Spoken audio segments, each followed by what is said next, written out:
নমস্কার,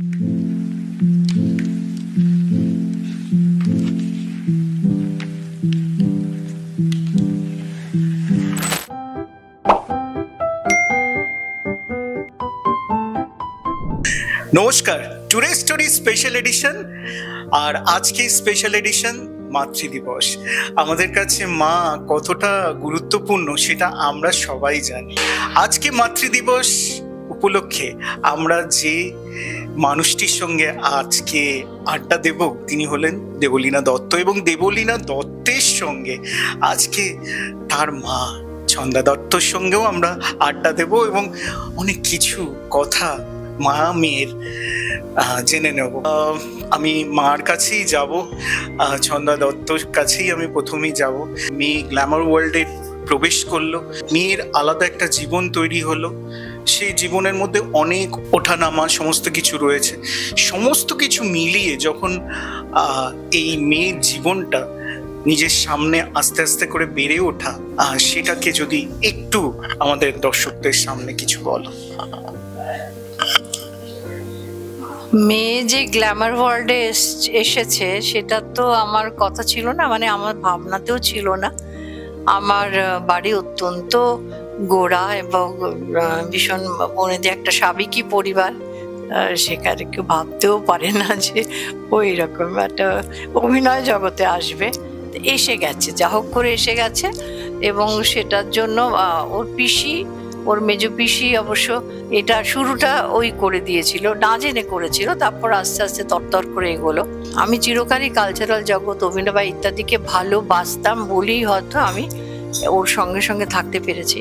এবং দেবলীনার কাছে জানতে চাইবো, একটা নতুন জীবন শুরুর ক্ষেত্রে খুব গুরুত্বপূর্ণ একটা সময়, সেই সময়টা কেমন ছিল আমাদের অভিনেত্রী দেবলীনা দত্তের? আমার যেটা সব থেকে বেশি মনে পড়ে সেটা হচ্ছে আমাকে গল্প শুনিয়ে ঘুম পাড়াতে হতো। মানে মা পাড়াতেন গল্প শুনিয়ে ঘুম, সেই অভ্যেসটাই মা তৈরি করেছিলেন।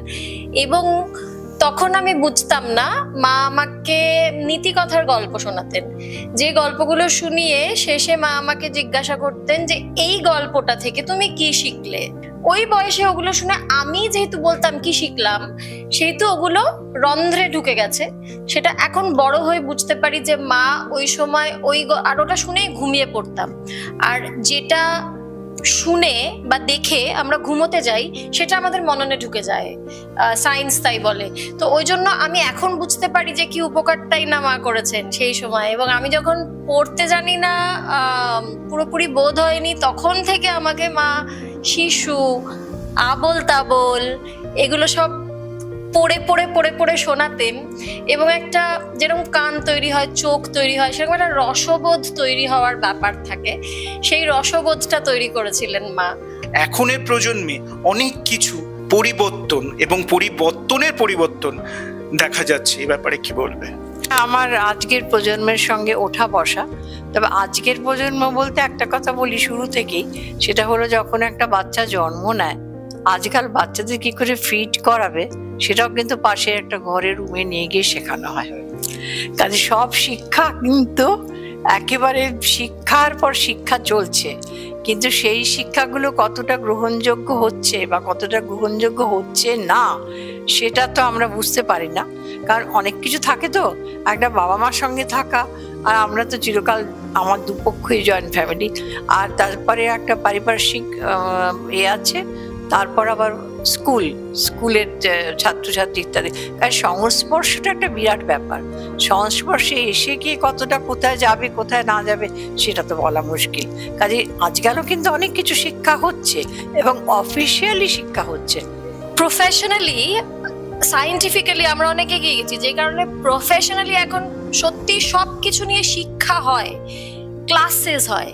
কিন্তু আমার মনে হয় প্রফেশনাল শিক্ষার থেকে বেশি জরুরি হচ্ছে যাপনের মধ্যে সেটা থাকা, প্র্যাকটিস।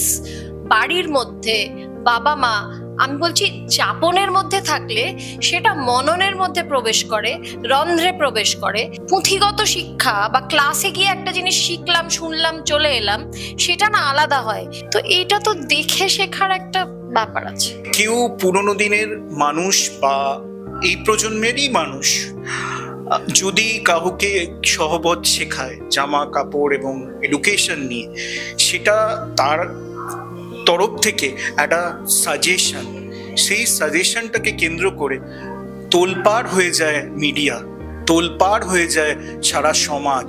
ভালোকে ভালো, খারাপকে খারাপ বলার কি মৌলিক অধিকার মানুষের থাকবে না? কি বলবে? একদম, এটাই হচ্ছে খুব দুঃখজনক একটা ব্যাপার, পরিস্থিতি আমাদের তৈরি হয়েছে। তার কারণ একটাই, সেটা হচ্ছে আমাদের সমাজের এই মুহূর্তের ভালো দিক যেরকম আছে সেরকমই সোশ্যাল মিডিয়ার এটা খারাপ দিকটা, সব থেকে বড় খারাপ দিক যে আমার প্রোফাইলে আমি রাজা, ফলে আমি সেই প্রোফাইল থেকে অন্য আরেকজনের প্রোফাইলে ঢুকে গিয়ে যা ইচ্ছে তাই লিখে দিয়ে চলে আসতে পারি। তাতে অন্য আরেকজনের কিছু যাওয়া আসার কথা না। কারণ একটা খুব মূল্যবান কথা আমি আজকে বলতে চাই, আপনি সোশ্যাল মিডিয়াতে গিয়ে ঠিক যে কথাটা, যে অকথা কুকথাটা বলছেন সেটা আসলে প্রমাণ করছে আপনি সেই কালচারে বিলং করেন এবং আপনার বড় হয়ে ওঠা আপনার চারপাশ। যাকে বলছেন তার কিছু যায় আসে না, কারণ সে কিন্তু তাই এটা বললে আপনারা নিজেদেরকে ছোট করছেন, নো ডাউটস। কিন্তু যিনি একজন গুরুজন ব্যক্তি, যিনি একটি শিক্ষামূলক কথা বলছেন বা তার বড় হয়ে ওঠা তার কালচার নিয়ে তিনি কিছু একটা শেখানোর চেষ্টা করছেন, তারও তো সেই স্বাধীনতা আছে। কি মুশকিল, তার ব্যাকগ্রাউন্ডটা বুঝুন, তার বড় হয়ে ওঠাটা বুঝুন, তার একটা আলাদা পরিস্থিতি পরিবেশ সেটা বুঝুন, তার উদ্দেশ্যটা বুঝুন। সব থেকে বড় গন্ডগোল কি বলতে, একটা স্টেটমেন্ট একজন কেউ দিলেন, সেই স্টেটমেন্ট নিয়ে লেখা শুরু হয়ে গেল, সেই লেখা থেকে কমেন্ট, সেই কমেন্ট থেকে কমেন্ট, আবার কমেন্টের থেকে কমেন্ট। কারোর ভ্রুক্ষেপই নেই যে একবার লিঙ্কটাতে ক্লিক করে আসলে তিনি কি বলেছেন সেটা একটু শুনি। আসলটা দেখবি তুই 90% লোক শোনেনি, শুনলে বুঝতে পারতেন যে তিনি কি মানে করেছিলেন, সেটা বুঝতে পারতেন। এই চাইনিজ হুইসপারটা আমরা ছোটবেলায় খেলতাম, সেটা এখন সোশ্যাল মিডিয়াতে একটা ধ্বংসাত্মক খেলায় পরিণত হয়েছে। আমাদের একটু সংযত হওয়ার দরকার নিশ্চয়ই। গ্রহণযোগ্য কথা গ্রহণ করার মতো মানসিকতাটা খুব দরকার, গ্রহণ করতে হবে, সেখানে ইগো প্রবলেম বা জেদ থাকলে হবে না। প্রত্যেক মা বাবা তার নিজস্বতা একটা থাকে, সেই নিজস্বতা তার সন্তানদের উপর চাপাতে চায়, এবং মা বাবা সবসময় কি সঠিক, আপনি কি বলবেন? হ্যাঁ, মা বাবা কি সবসময় সঠিক? আমি আমার মেয়ের কাছে নানান অনুষ্ঠানে, নানান ইন্টারভিউতে প্রশংসা শুনেছি, ও বলেছে আমি ভাগ্যবতী ইত্যাদি, সবগুলোতে একটা অনুষ্ঠানেও শুনেছি। কিন্তু আমার ভেতর একটা প্রশ্ন, যে আজকে সুযোগ পেয়ে বলছি, যে আমার ভেতরে অনেক ব্যাপার আছে, আমি ভীষণ ভীতু, আমি ভীষণ নার্ভাস, এবং সেগুলো নিয়ে বেশ অসুবিধায় পড়তে হয় আমার মেয়েকে, আমি বুঝতে পারি। তো সেইগুলো নিয়ে আমার মেয়ের কি বক্তব্য? কারণ আমি তো স্ট্রং নই এবং আমার ভীষণ টেনশন হয়, তার জন্য অনেক অসুবিধার সৃষ্টি হয়। ছোটবেলায় আমি বুঝতে পারতাম যে এটাতে মেয়ে এফেক্টেড হচ্ছে, কিন্তু এখন তো বড় হয়েছে, এখন ওর বক্তব্যটা কি করা যেতে পারে আমাকে নিয়ে? আমরা যখন ছোটবেলায় বাদরামো করেছি তখন কি করেছেন বাবা মায়েরা আমাদের নিয়ে? কি করা যেতে পারে এই প্রশ্নটাই মানে কোনো প্রশ্নই নয় এটা। তার কারণ হচ্ছে যে আমাদের বাবা মায়েরা বা মা আর আমি দুটো সম্পূর্ণ আলাদা মানুষ, কাজে সবটা একরকম তো হবে না। আমি যেরকম অ্যাডভেঞ্চার ভালোবাসি, মা ভীতু, আর বাকি সবটাই তো আমি মায়ের কাছ থেকে শিখেছি।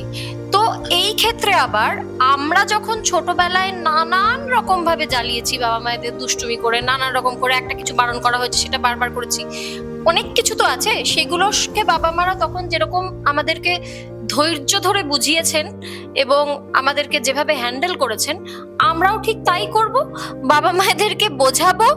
এবং যদি মনে হয় সেটা ভুল, আর বিশেষ করে যদি আমার মায়ের মতো বাবা মায়েরা বুঝতে পারেন একটু ভেবে যে আমরা সব সময় ঠিক নই, আমাদেরও ভুল আছে, যেরকম মা এক্ষুনি বলছেন যে মা যে ভীতু সেটা ঠিক নয়, সেটা ভুল, তাহলে তো বোঝানোটা আরোই সহজ। কাজে আমি বাবা মায়েদেরও বলবো যে তারাও একটু ভাববেন যে সবসময় আপনারা ঠিক কিনা।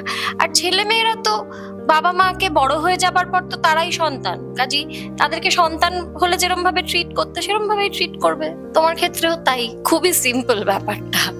আজকে মাতৃত্ব দিবসে সেই ভালোবাসাটা আজকে দেবলীনার তরফ থেকে তার মায়ের প্রতি আমাদের মাধ্যমে আপনাদের কাছে পৌঁছে দিলাম।